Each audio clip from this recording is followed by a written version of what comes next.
Hi, welcome.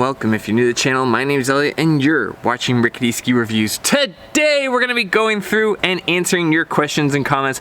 There's still a ton of 2024 skis out there, so I'm gonna try to help as many of you as I can while there are still good deals to be got, or even if you're just, getting some 2025 skis. There are some where it's worth it, in my opinion, to get it. Like the 2025 Nordic Enforcer 99 is way better than the, old Enforcer 100.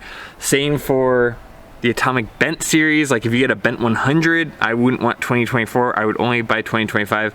There's only a couple of skis like that, but anyway, I'm gonna try to help you guys. But today and tomorrow are the last days you can order the Rickety Ski Reviews merch here. So if you wanted to get one of these Capilene base layers or tees, this is your last opportunity. The pink is gonna be brighter. We've got a different paint going on, but you can kind of see the design of the shirt here. We've been working with some different paints and we finally got it done. We've been testing, drying. This one looks good, but I wanted it to pop more, so we got a new paint that we're using. But anyway, yeah, we are gonna close down the website tomorrow. So if you wanted a shirt, order it now. We're gonna close it so that we can try to ship it out and get it to you guys by Christmas. So please, if you wanna buy a shirt or if you wanna buy a base layer long sleeve, do it now because we are closing the website tomorrow. So if you've been waiting, this is your last chance. Now, let's jump into your questions and comments. All right, the first comment comes from Francois WN. They say, "Hey Elliott, I hope all's well. Following your suggestion, I got the Maverick 88 Ti. As I mentioned, I love the 100 Ti, but the 88 Ti is my new mistress. What a great ski." Don't call your skis a mistress. This is gonna get weird, isn't it? It has all the qualities of the 100 Ti and it is so much lighter, easier to drive, so fast, I am dancing on the snow. Even on very hard surface, control is surprisingly tight. I noticed the 88 Ti is a lot faster than my 100 Ti, which its bases are in very good condition. Any comments? Thanks for great videos, Francois, east side of Canada. P.S. If my 100 Ti files for divorce, I will hold you responsible. Okay. My first comment is, you have a very complicated relationship with your skis. But yeah, I mean, this is what I've been saying. A lot of people, the default is kind of a 100mm width ski. And in a lot of cases, the narrower version, and in a handful of cases, the wider version end up being better. I think 100mm has a place, like it's a very safe bet ski.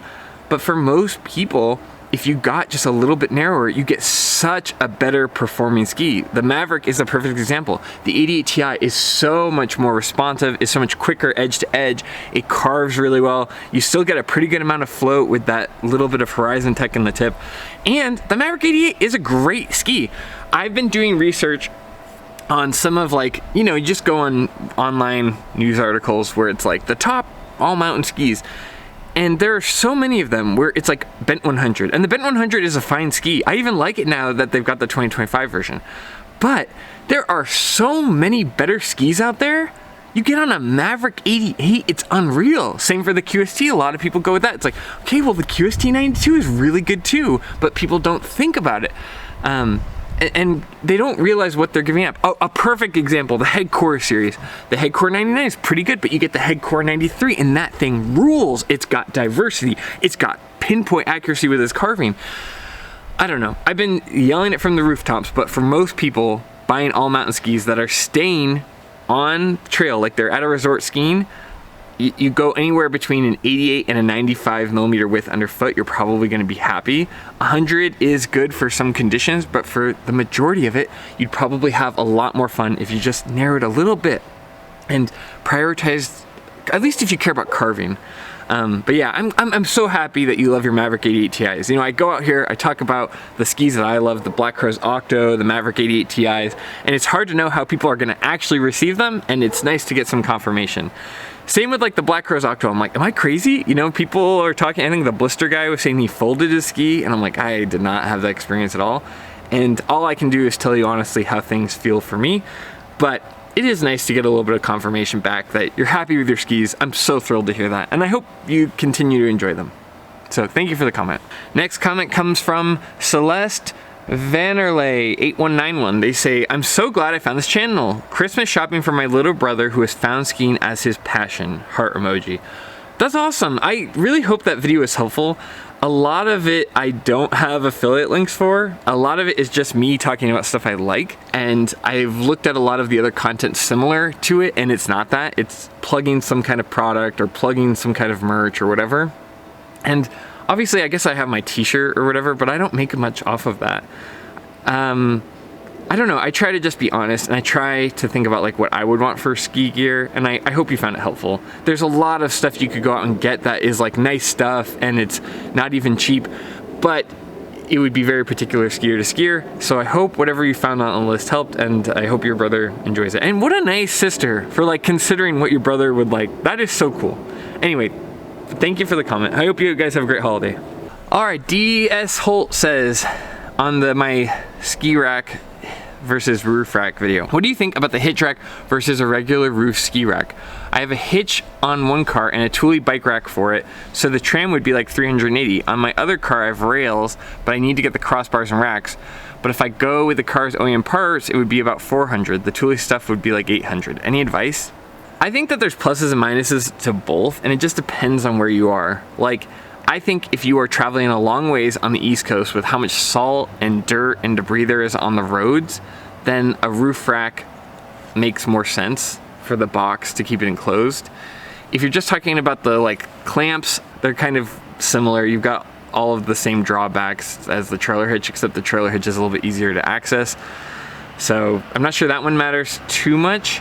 But then again, if you live near the mountain and the skis are only going back and forth maybe 5 minutes and you don't have to commute a long time, I don't think it matters too much either way. I do like the trailer hitch one a lot more. Just, it's easier to access, it's easier to take off. The big thing people don't consider is that you can't go through automatic car washes with your roof rack, at least for the cars I've had.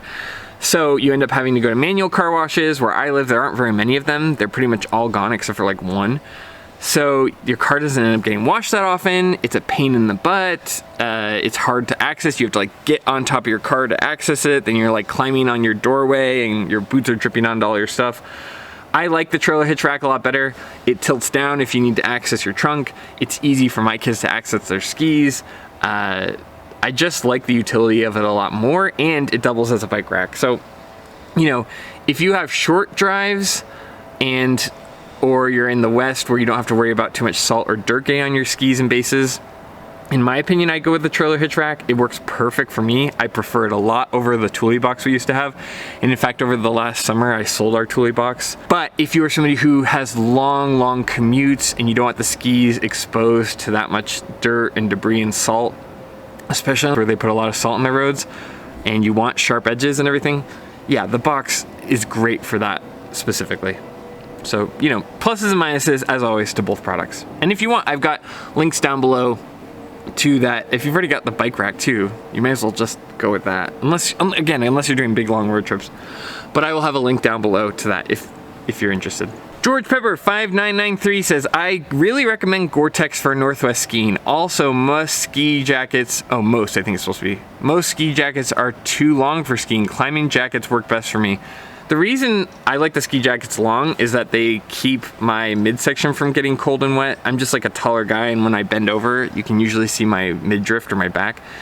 But if the climbing jacket works for you, who cares? The other thing is that the ski jacket's hoods tend to be bigger, so they can fit over your helmet, so that's one of the reasons you see them so big. But if it's not broken, why fix it? At Goretex though, I was reading some really interesting articles about Goretex. There's one on Level 9, it's like a motorcycle channel, but he was talking about how most ski jackets that have weather waterproofing, it's actually just as good as Goretex, if not better.